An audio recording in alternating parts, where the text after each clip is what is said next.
Hello and welcome to today's Heartlift from, drumroll please, Antwerp, Belgium. Yes, I have been in Belgium since December 12th, and I am scheduled to leave on January 22nd. I'm here welcoming my brand new granddaughter into this wide, wonderful world and helping my daughter and her husband with their 20-month-old, my first granddaughter. So pardon any sound irregularities or any back sound you might hear because I'm not in my typical normal podcast studio with my great mic and all the things that I use to bring to you a real high quality sound. But Heartlifters, this is just going to be a few weeks of me speaking from my long stay apartment in Antwerp, Belgium. And it's going to come right from my heart to your heart. And I think that's really the essence of this podcast. I'm often asked when I'm abroad or, you're on an airplane or even in a different part of our own country, what do you do? And I'm always like, well, I'm an author, a podcaster, I'm an adjunct professor, I teach online. And they'll go, well, what do you write about? Or what's your podcast about? What do you teach? And initially I say I like to bridge the gap between the faith journey and mental and emotional health. But this time, being in Belgium, being in a culture that really is different, the weather's different, everything about being here is very different. The food, the language, it's Dutch. Some people speak French. Most everyone has spoken English, but Dutch is just not a language I can swing.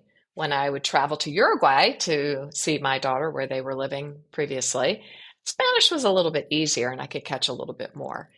So I've really thought a lot about how to respond to what I do. Like, what is this podcast all about? And in the essence of it, I've really sat and thought about it a lot while traveling and while walking these new streets. Isn't it really just about our heart? Isn't it? Above all else, guard your heart.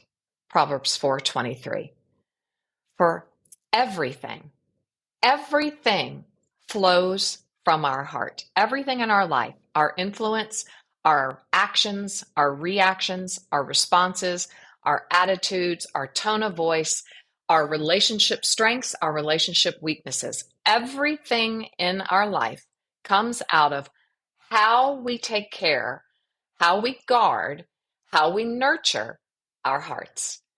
And so I am beginning this year these next few podcasts here in Belgium with a very important influence on our heart, or maybe it's even inside our heart. And I've spoken a little bit about it, and I have referenced and foreshadowed that I want to really dive deeply into this subject matter. So here we go. Perception. Perception. Perception. What is perception, and why is it so important in our lives? And very early on in my time here in Antwerp with Candace and Jose, I had a remarkable object lesson unfold before my eyes, and I just thought, I have got to share this. This is really silly, but really critically important on perception. On the way I think. So you're going to learn a bit more about my skewed negative cognition going on in my brain. Distortion. We talked a lot about cognitive distortions in season 14. And so as a mother-in-law and as a grandmother now, I have 3 adult children living in 3 different places and spaces. Of course, I have 2 son-in-laws and 1 daughter-in-law. So I'm learning, as I bet many of you are, how to be in their places and spaces and how to have relationships, all kinds of different relationships happening in my life. And I like to pride myself in good pride that I'm good at relating, but there's just always more to learn. What's our watchword? Always learning, ancora impara. Michelangelo said that in his 80s. And he said, I'm always learning. I have more to learn. And I'm always astounded at how did the man who carved the statue of David in the Pieta and paint the Sistine Chapel. How did he feel like he had more to learn? Well, we do have more to learn. We have a lot more to learn. I don't care how old you are. I always held my 90-year-old mother accountable. We held each other accountable. Like, we are still learning. We can still be growing. We can still become healthy. So I had to learn my way around their kitchens, around their households, how they clean, what cleaning products, etc. I know that you relate to this. So when I came to Belgium, as it was in Uruguay, Jose and Candice used little sponges to wash their dishes and clean the kitchen. Well, I am a dish rag girl. I like to use a rag. In today's world, we have these beautiful microfiber cloths that you can use to do dishes. So I always come into town, and the first thing or the second thing that I do is I go to the store and I buy some dish rags. And so I bought a pack of 4. I left 2 in my apartment and took 2 to their apartment, and I start cleaning and doing all the things with the dish rags. And it's kind of a joke, and I know 1,000,000,000% that it doesn't bother either of them that I come into town and do that. In fact, they are like, Nona's in town, Nona's in town. There's gelato in the freezer. There's good little crackers to snack on. You know, I just have my things. And so a little ways into my time here, sweet little granddaughter number 2 had been born, and a midwife was coming to visit every other day at that point and checking in on Candace and checking in on sweet granddaughter. And the second visit or third visit, she wanted us to have sweet little granddaughter heated up because she was going to draw some blood and do some testing. And so, you know, we had tried our best to get her all heated up. Well, during that visit, I went back to the apartment to do some things because it wasn't really needed. And I came back and I noticed when I went into the kitchen that the 2 dish rags had been placed into a Ziploc bag and pushed over to the side. They were no longer in the sink. And so it didn't take but a millisecond, I promise you, for my brain to go to this place. It went to, oh my gosh, Jose's really upset at me that I brought these dish rags and he doesn't like them. They must smell. There must be something that he doesn't think is clean about them. I just went down a spiral of cognitive distortion. And it just started to eat me alive. And I'm just being very honest over something so silly, but I am hoping and praying that you relate to this and that you can get healed, reformed, delivered, whatever word you want to use, from stinkin-thinkin and from wrong perceiving of situations or circumstances. So I'm going to take a deep breath here. We'll come back to the story and talk about what is perception, because this object lesson is a lesson in perception, wrong perception more than anything. And perception is when we recognize environmental stimuli through our 5 senses. And that is the key. Perception is the ability. It's an ability to see, to hear, or become aware of something through the 5 senses. It's the way in which something is regarded or understood or interpreted. But the most critical thing I'm taking away from this whole object lesson of the dish rags is how we perceive through our senses. There are 4 types of perception. Visual perception. So my dish rag is an example of visual perception. Scent perception, SCENT. Well, you know my work as a certified practitioner of aroma freedom therapy, how vital the 5 senses are in healing perhaps trauma stored in our amygdala that needs to get consolidated and put into our hippocampus.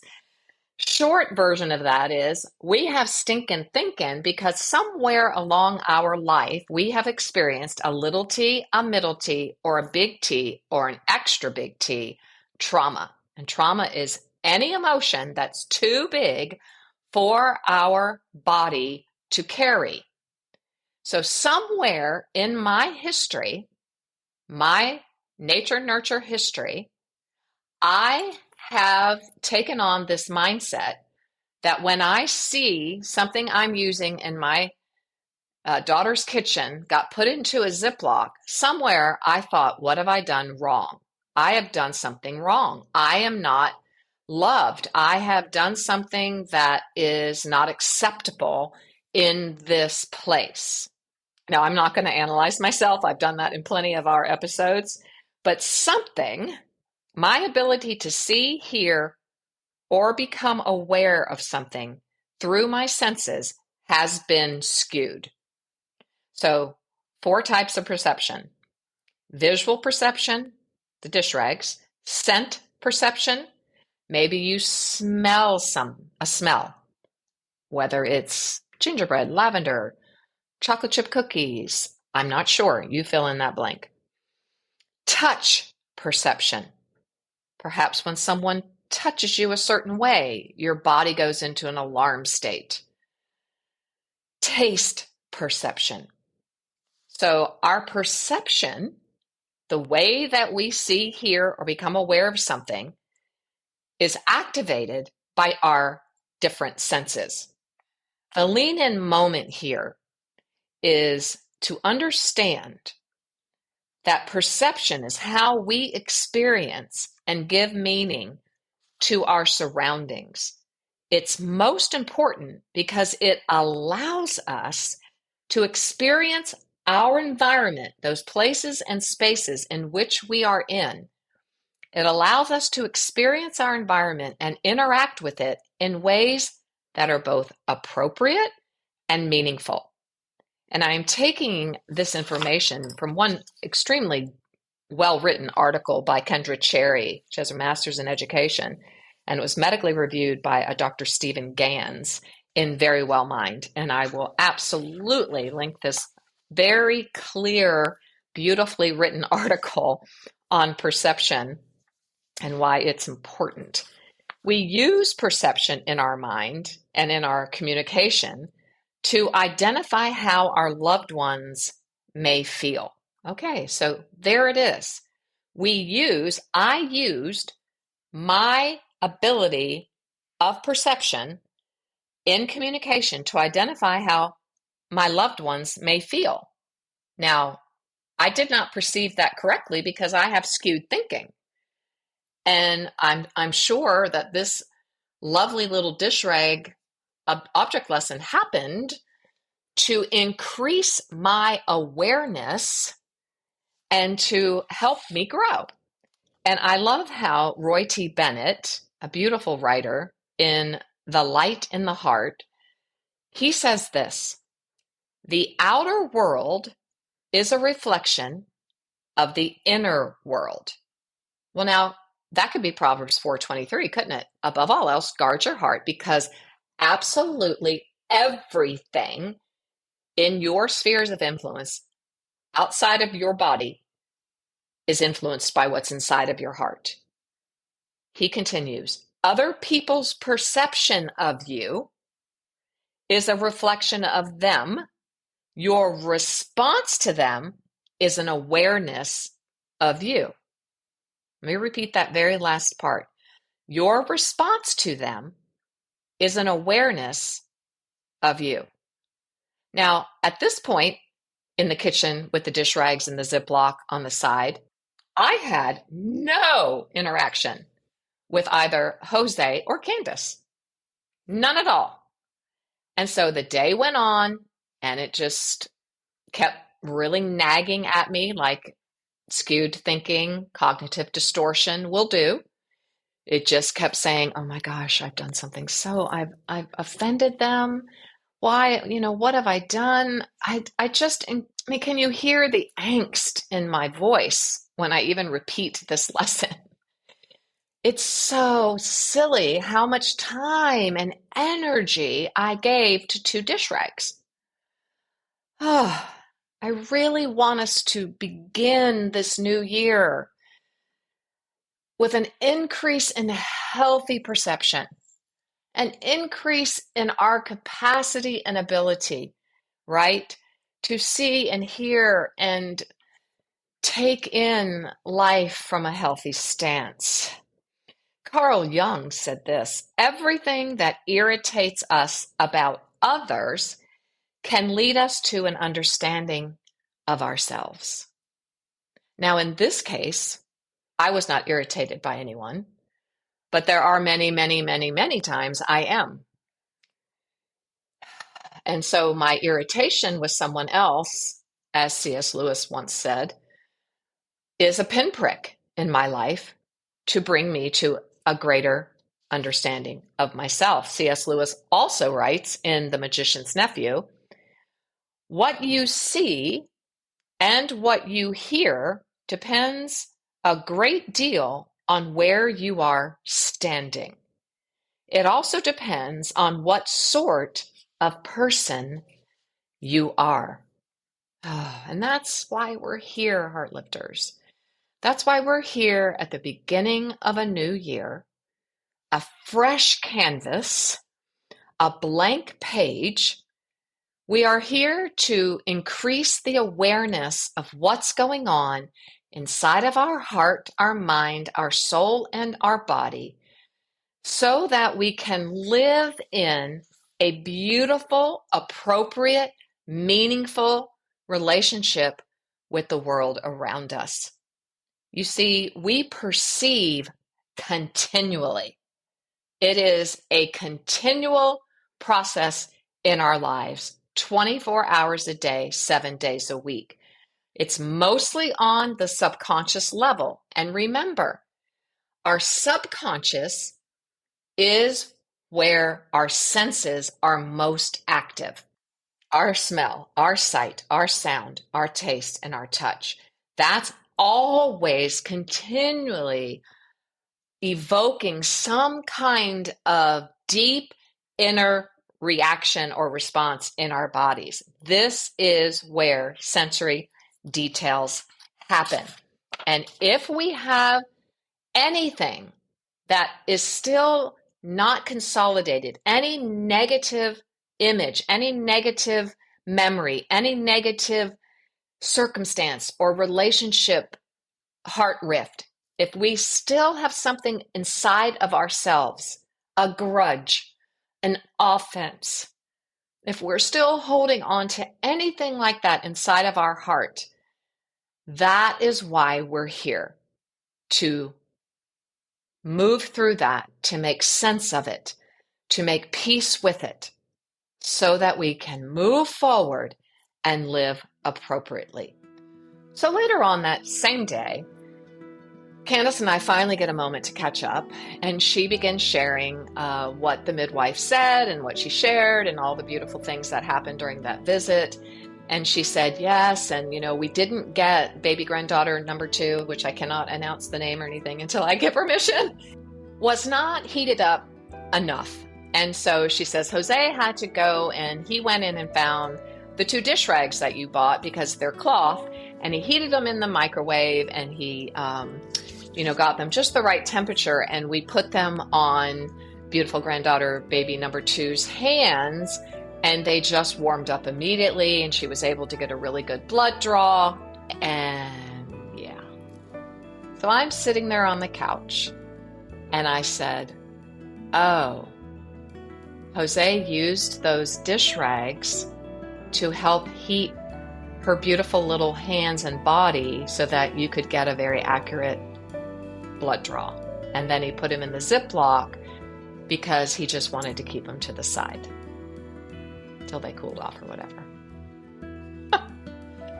I just took a very big breath, and I thought, this is really unbelievable that I made this whole big drama around 2 dish rags. Yeah. So I shared with them, and of course Jose laughed, and I said, do you mind if I share the story? Because it's so silly, but it so rings true with how I move through my life, because I still have so much to learn, and I have serious growth that needs to happen. Maybe you relate with this, maybe you don't, but I do hope that you take a few moments to think over something perhaps that happened in 2023 or early 2024 in these last couple days, that you're like, I am so tired of this. I am so tired of making a drama llama out of this or that or the other. And I really want to have healthy perception. I want to be able to move through my environments, my places, my spaces. I want to be able to be in relationship with others in a way where I respond appropriately in order to really have a meaningful life. Is there a cognitive distortion that is still taking you down a rabbit hole? You can review the beautiful episodes on cognitive distortions. I'll put them in the show notes. And just once again, ask yourself, am I catastrophizing? Am I minimalizing things? Am I patronizing myself? Because I just don't want to do this anymore. I don't want to waste any more time in my life worrying that my son-in-law, or you fill in the blank, thinks less of me because I do the dishes with dish rags instead of sponges. Isn't it in the silly things of life? Isn't it in these silly, silly things of life that we misperceive and misappropriate our reactions, and they cost us a whole lot of anxiety, and they zap the meaning and the joy out of our lives? Because in 2024, I am going to be doing some serious joy building. And I know that's why the God who loves me more than I could ever imagine, allowed this object lesson of the dish rags to happen. Heartlifter, I'm going to close with a beautiful reading of 1 Peter 5:10. My word for the year is established, and I will talk more about that later. But 1 Peter 5:10 is my prophetic footing for the year, and I want to just pray it and speak it over you as well. After you have suffered for a little while, the God of all grace, who called you to his eternal glory in Christ, will himself perfect, confirm, strengthen, and establish you. May Christ himself perfect you, confirm you, strengthen you, and establish you, particularly focusing on your thinking processes today. May he give you a clear mind. May he give you clear perception so that you may see, hear, and know and understand the world around you from a beautiful, healthy place. Peace be with you.